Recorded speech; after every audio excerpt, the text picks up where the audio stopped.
काली हेउची महाशिवरात्रि से आज आमे बाहरिलु बाबा लिंगराज केमिति भाव सजासजी हेइची तांको पाखरे।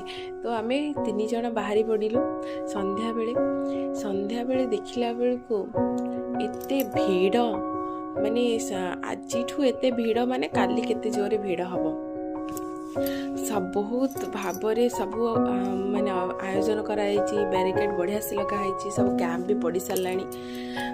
तापर आम गलु ठाकुर पाखे बहुत सुंदर सुंदर लाइट लगाई सजा भी होती ठाकुर को बहुत सुंदर भाव। तापर आम गलु जा ठाकुर को दर्शन काली तो जाई माने शिवरात्रि दिन तो ठाकुर को दर्शन करिया माने बहुत काठिगर पाठ कारण बहुत भीड़ थाए सेठी जाइकी ठाकुर को दर्शन करवा। पूर्व वर्ष आम जाइलु जे माने एंट्री तो करदेलु हेले ठाकुर को दर्शन मिलवा बहुत कष्ट। तापर पिला को लेकिन भितर को जीवा बहुत कष्ट से आज टी दर्शन कलु जहाँ ठाकुर को दर्शन भी बहुत सुंदर भाव कर पारि मु।